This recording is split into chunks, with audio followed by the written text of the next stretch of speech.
Hello, hello, Libra Collective. Ako po si James from James Tarot PH. Ito po ang inyong weekly reading for January 5 hanggang 11. So mga Libra, let's begin. Inhale and exhale. Holy Spirit, Spirit Guides. Ibigay natin kay Libra ang mga mensaheng dapat nilang malaman para sa linggong ito. In your overall energy, meron po kayong the Seven of Cups. In the area of what you need to focus on, meron po kayong the Eight of Wands. Lovely. In the area of what you need, you have the Wheel of Fortune. Wow! Congrats po.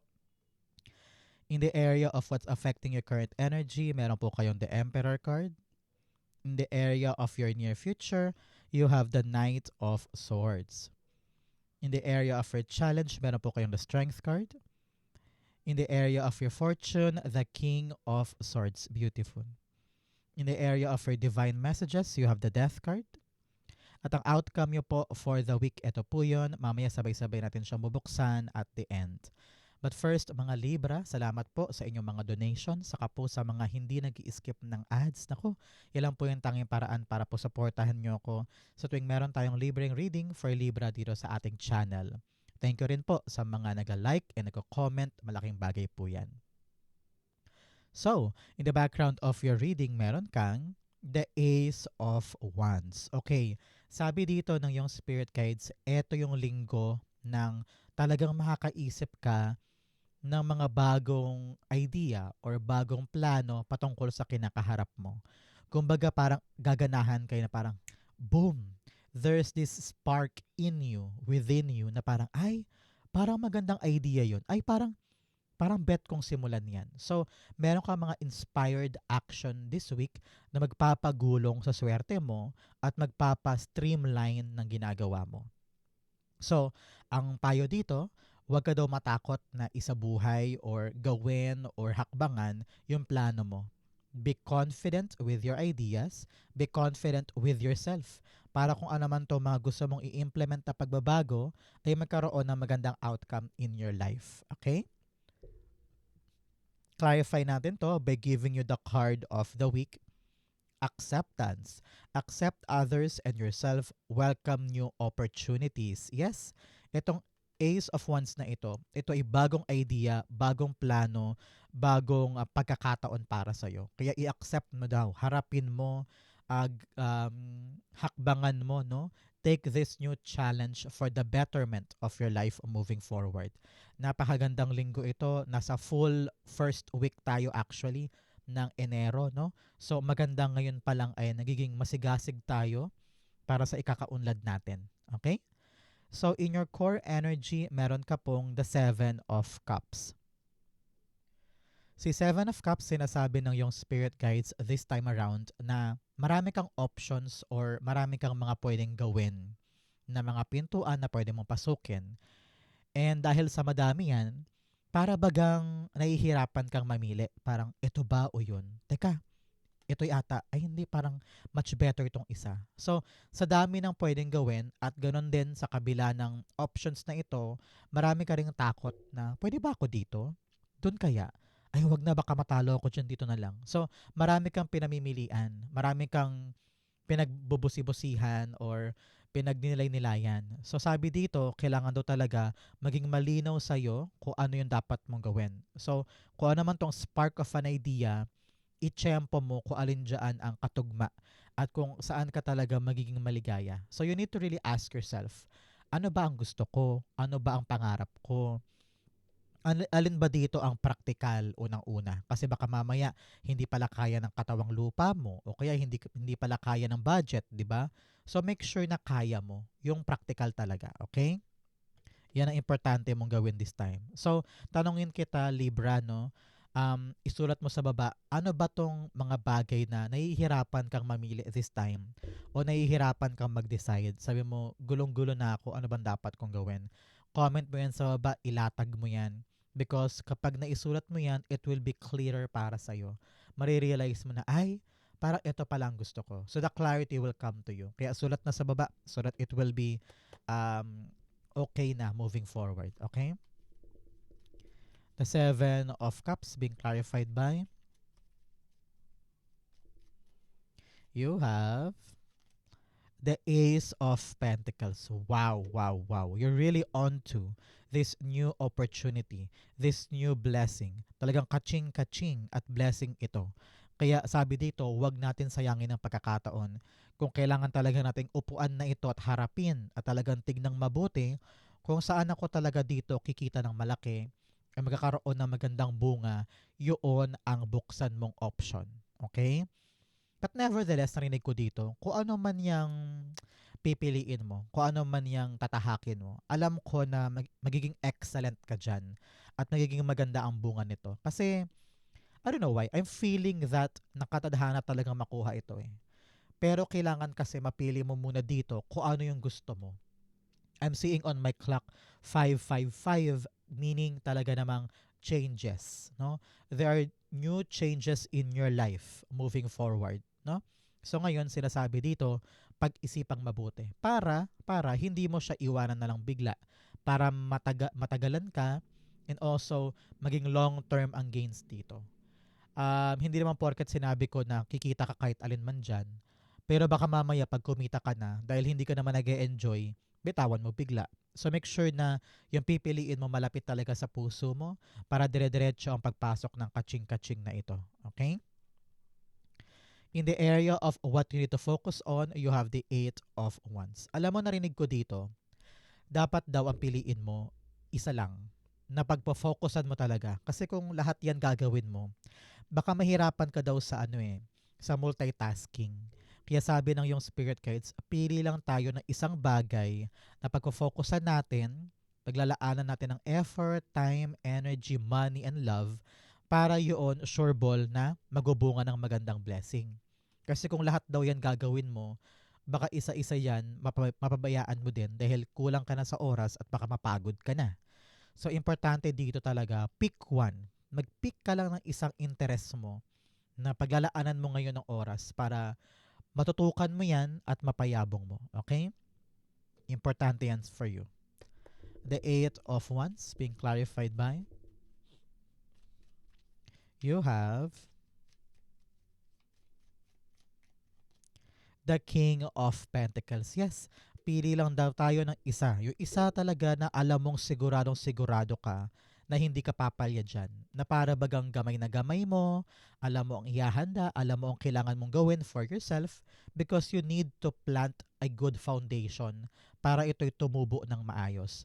Example, marami kang naiisip na sideline. Meron ka ng physical store, meron ka pang online shop, tapos balak mo pang maglagay ng um, personal delivery halimbawa. So sinasabi dito na mag-focus ka lang muna sa isa, lalo't higit kung nahihirapan ka sa manpower o sa oras mo.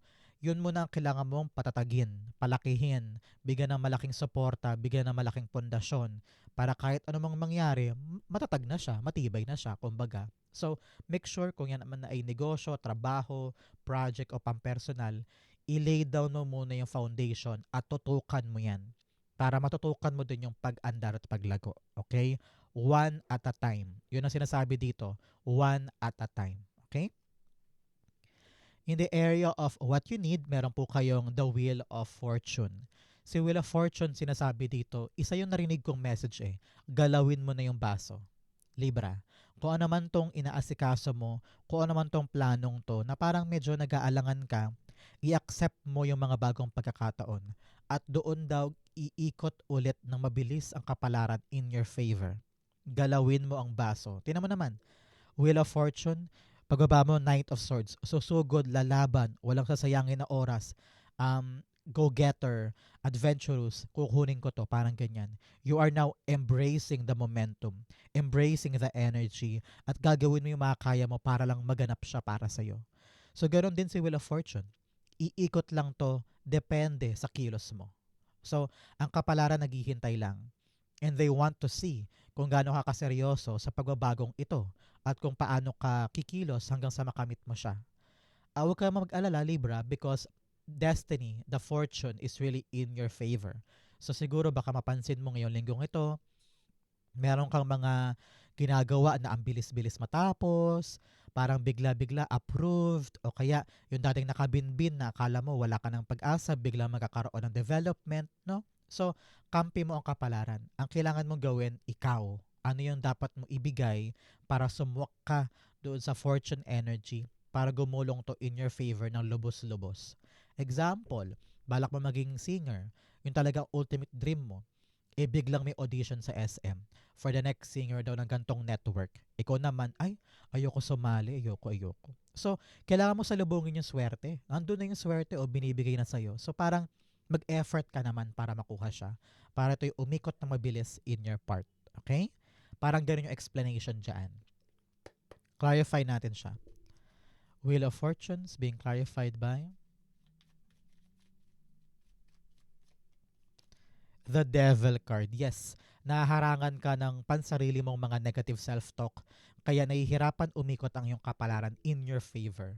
Sabi niya, okay na ako, ibibigay ko na sa iyo eh. Pero ikaw mismo nakakadena ka sa maliit mong ginagalawang mundo. Imbes na lawakan mong isip mo, imbes na sumugod ka at lumaban ka, pinapangunahan ka ng takot, ng kaba, ng alinlangan, and you just want to shut down and wag na mag-try. Sabi dito, try lang natin. Subukan natin yung plano natin. Be confident. Kung mawala ka sa limitadong yan and fight for it because that will lead you to your new destiny, new life. Kaya kapitan mo, i-embrace mo, i-accept mo yung binibigay sa yung kapalaran para magbago na yan. Okay? In the area of what's affecting your current energy, meron po kayong the Emperor card. Sabi dito, upuan na natin. Pag-usapan na natin Libra, kung ano man tong kalituhan na ito. Ramdam ko yung parang pag-iwas mo sa isang bagay dahil nga nalilito ka. Hindi mo alam kung tama ba to, pupush ko pa ba, gugora ba ako dyan, litong-lito ka. Pero sabi dito, kapag inupuan mo ito at talagang hinarap mo yung truth, lalabas din yung talagang ultimate number one cup na kailangan mo yakapin. Dahil matatanggap mo na, maliliwanagan ka na sa isip mo, and readily available ka na to accept what will happen. Sabi dito, kung ikaw ay iwas ng iwas, tatagal to eh. Lalo pang lalayo yung blessing eh. Kaya ngayon, maging disiplinado ka, maging wais ka, no? Maupo, pag-usapan, pag-nilay-nilayan, tanungin mo yung mga kasama mo sa bahay o yung mga taong pinagkakatiwalaan mo para magbigyan ka ng tamang-tamang aksyon sa kung anong dapat mong gawin. Because the bountiful blessing is waiting for you to accept it. Kaya kailangan talaga nating maging magpursige, maging mas matapang this time para harapin yung kinakailangan. Okay? Emperor card, clarify natin. Emperor cards being clarified by the Sun card. Yes. Ngayon sabi dito, kailangan talaga ng paglaya natin sa ating mga takot. Kasi nakita ko dito, kaya hindi ko kumikilos, meron ka pang kadena kasi. Either nakakadena ka pa sa opinion ng ibang tao, nakakadena ka pa sa supervision ng magulang, o kaya sa partner mo, sa lover mo, kinokontrol ka niya. Panahon to para maging malaya ka, maging free ka to take action and to take back the control in your life. Maraming beses ka na nagparaya, nagpaubaya. Panahon na to para ikaw naman, no? Maging brave enough ka to chase your own freedom and to fight for the things na gusto mo sa buhay mo. Maging positive thinker ka lang, samahan mo ng tapang, yung gandang kombinasyon na yan, makukuha mo na yung tamang pintuan para sa'yo na magdudulot sa'yo talaga ng kaching-kaching. Okay? So ngayon, after watching this video, tell to yourself, I will be brave enough, haharapin ko na, and magiging positive thinker lang ako, lilinawan ko ang isip ko, at lalaya na ako sa kumakadena sa akin. Okay? In your near future, eto ka, Libra. You have the Knight of Swords. Si Knight of Swords, dito parang sugod, laban, kunin natin yan. You're just full of energy. Napakalakas mo, napakatibay mo, napaka-energetic mo na parang gagawin mo ang lahat. Hindi mo sasayangin yung pagkakataon. Hindi mo sasayangin yung oras mo sa walang kapararakang bagay. You are now very, very streamlined. Alam mo na kung ano yung dapat pagtuunan ng pansin, na magiging matibay na pundasyon, paunti-unti, you're building your empire. At kitang-kita ko dito yung sigasig mo, yung dedication mo at motivation mo to fight for more. So, congrats po. I-clarify natin. Knight of Swords. Oops, madami.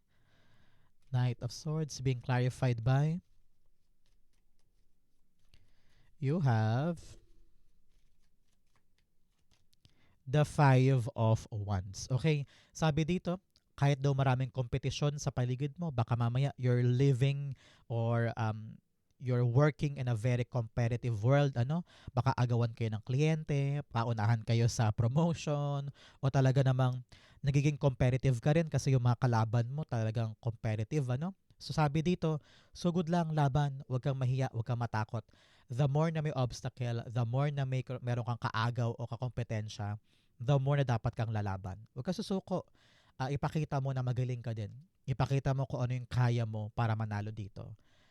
Narinig ko na merong sinasabi sa yung spirit guides na hindi naman puro kay kakompetensya mo yan, kaaway mo na. No. Sometimes, meron ka rin daw matututunan sa kanila na valuable information or valuable tactic or strategy na pwede mong i-apply sa'yo para mag-accelerate ang buhay mo moving forward. So ngayon, habang nag-uusap tayo, huwag kang panghinaan ng loob kapag meron ka kompetensya. Okay?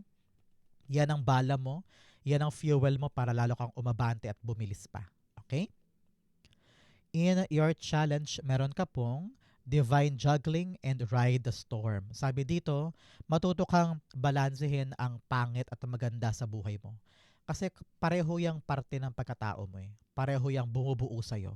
Whether pangit man yan, kinakahiya mo man, or kabulukan mo. Parte yan ng pagkatao mo. And accept that, embrace that. And now, sakyan mo lang daw yung bagyo. Sakyan mo lang daw yung issue, yung problema, yung obstacle. Hindi pwedeng tatambayan natin yan. Hindi pwedeng uupo ka na lang at iiyak ka na lang sa kabilang dulo and dadamdamin mo na lang yung pagkatalo. No. Lalaban tayo. Sasabay tayo sa agos and you will see, sooner than later, tapos na siya. And you are now embracing the new era of your life. Okay? In your challenge, meron po kayong the strength card. Meron po sa inyo pinapanghinaan ng loob. Parang ayaw nang gawin, ayaw nang ilaban, kasi nga baka nalilito ka, hindi mo alam kung ano yung dapat option or tamang solusyon, marami kang confusion, kumbaga. And yun yung nagpapababa ng moral mo, nagpapababa ng confidence mo, no? So ngayon, bilang payo sa'yo na yung Spirit Guides Libra, laksan mo ang loob mo. Sabi dito, makakatulong na huwag puro negative ang laman ng isip. Huwag puro overthinking, overanalyzing, no? Dapat dito, daanan mo lang yung problema lightly, gently.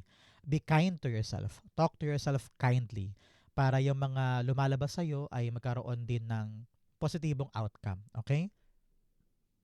Kung ano yung finifeed mo sa utak mo, yun ang lalabas sa yung reality. Kaya, importante ngayon, habang nag-uusap tayo, i-rechannel mo na yung isip mo. Huwag ka nang mag-isip pa ng mga negatibo about yourself, about your work, about your future, and start seeing positive things. Kasi pag positive, positive din ang ma-attract mong frequency. Okay? The strength card is being clarified by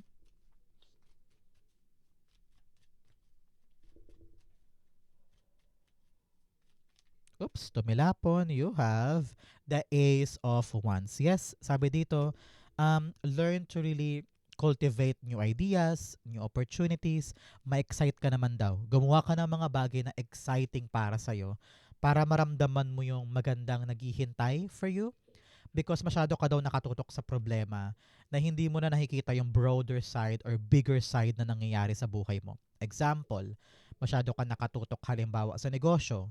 Araw-araw nandyan ka lang, every single day.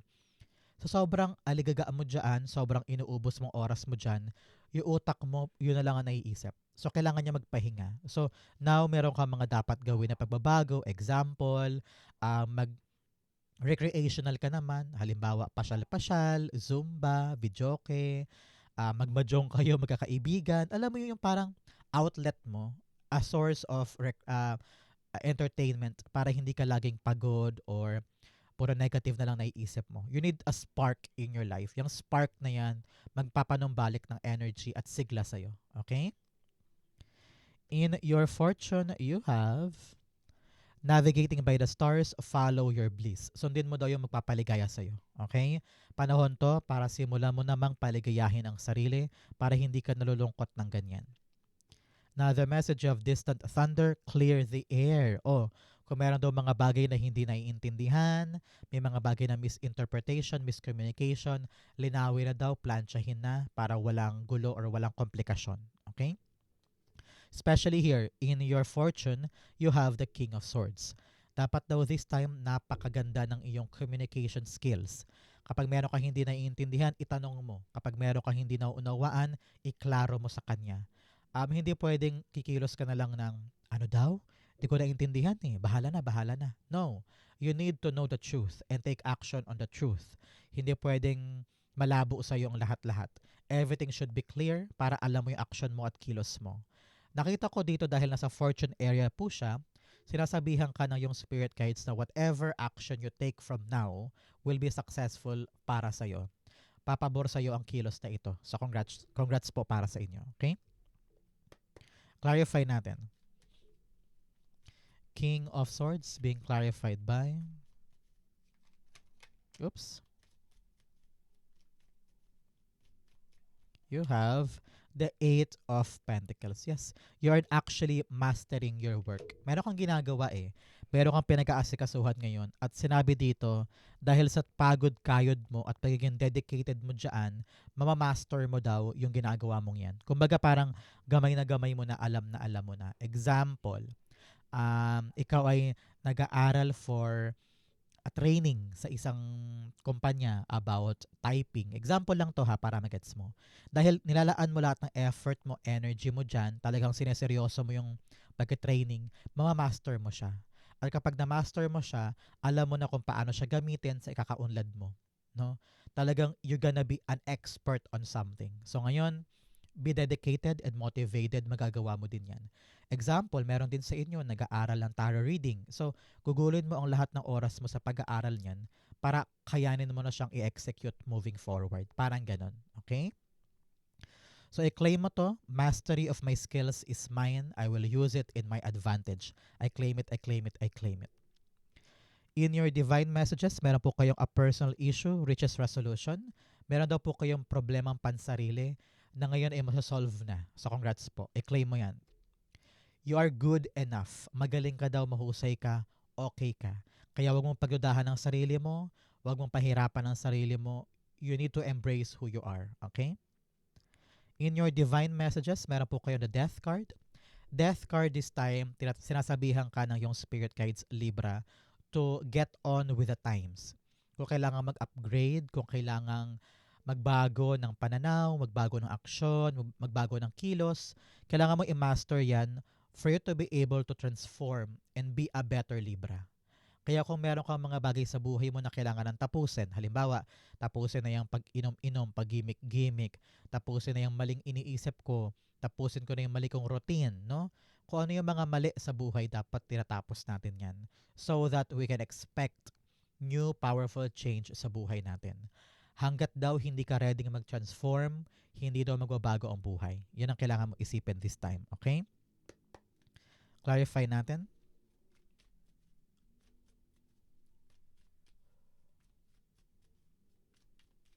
You have the Six of Pentacles. Yes. Para daw kubrahin mo na at makuha mo na yung good outcome, kailangan daw sa'yo mismo manggaling Libra yung pagbabago. The more you give, the more you take. Kumbaga. So halimbawa, nag-a-apply ka for call center. So, halimbawa, barok-barok ka sa English. E di kailangan natin aralin, kailangan natin mag-transform to be a better call center agent para makubra mo yung magandang outcome mula doon. So, sabi dito, your effort will determine kung ano yung makukubra mo pabalik. Kung tamad-tamad ka at ayaw mo talagang maging dedicated para dito, ay wala kang maihita pabalik. So, you really need to have this equal give and take para makuha mo yung para sa'yo. Okay? Para kang salamin. Kung ano yung pinapakita mo sa salamin, yun lang ang makukuha mo. So parang ganoon din yun. Okay? Ang outcome mo ito, but first, bigyan muna kita ng fortune cards. You have bag, something important such as a new job or a raise. Wow! I-claim mo to. Kung gusto mo to, i-claim mo. Something important, I claim, new job or raise is mine. Another message, scissors, disappointment in some affair. Yes, may mga dismayado ka sa maraming bagay and ngayon parang ina-accelerate mo lang yung effort mo para hindi mo na madwell yun. So ngayon kailangan talaga tayo ay positive thinker lamang. Huwag mo na masyadong isipin pa or i-big deal pa yung mga disappointments mo para hindi ka maapektuhan. Especially yung streamline journey mo sa yung ginagawa. Okay? Pagpasensyahan mo na lang, move on ka na lang din. Another message, you have not unsuccessful plans. Sabi dito, meron pa daw mga planong hindi pa successful this time. So make sure na aralin mong mabuti, plansyahin mong mabuti yung dapat asikasuhin para pagbalik mo dito ay hindi na to lumabas, maging successful na siya. Okay? You also have career. Sabi dito, pagtuunan mo daw ng pansin ng career mo, may milestone ka or meron ka daw dapat asikasuhin. So focus on your career now. Mastery of your skills will be your power. Para kung ano man mangyari sa career mo, alam mo gagawin mo. So master your skills and talent and abilities na appropriate sa career na ito. Okay? Ang outcome ni Libra for January 5 to 11, the King of Pentacles. Yes, alam mo kapag lumalabas to, ito yung malaking garantiya na successful ang outcome, successful ang ginagawa. Kaya ngayon, habang nag-uusap tayo Libra, kailangan talaga ay ikaw ay practical, no? Sigurista. Hindi pwedeng kikilos ka ng patalo, hindi pwedeng kikilos ka ng bara-bara lang. Kailangan talaga lahat ng pundasyon, lahat ng gagawin mo tama at saka pinag-isipan para ito ay sureball na lumaki at lumago. Okay? So sabi dito, be disciplined. Know what you want and know what you need.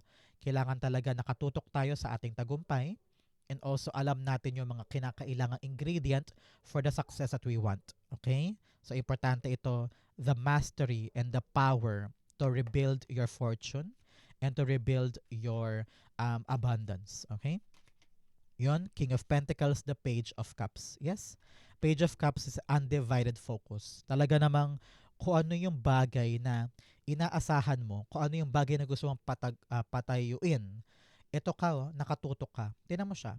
Yung pusa, nakatingin siya sa bowl. Pero usually, walang lamang isda yan. Pero ini-imagine niya, magkakaisda to. Boom, lumabas, diba? So, dapat ganun ka din.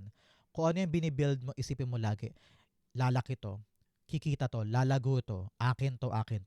Whatever you're trying to manifest, it will come into your reality. Kaya importanteng tutok ka dyan. At sigurado ka sa ginagawa mo para mag-streamline patungo sa tamang direksyon na gusto mong i-build. This is you building your empire. So ngayon, simulan natin with a positive thinking at positive pananalig na makukuha mo ito. Okay? So Libra, yan po ang inyong January 5 to 11. Sana po ay nakaresonate ka sa kahit anong part na to. Comment down below, babasahin ko po yan. Thank you Holy Spirit, Spirit Guides for the clarity and messages na dapat malaman ng mga mahal kong Libra. Thank you po for watching hanggang dulo. I love you. This has been James for James Tarot PH. God bless everybody.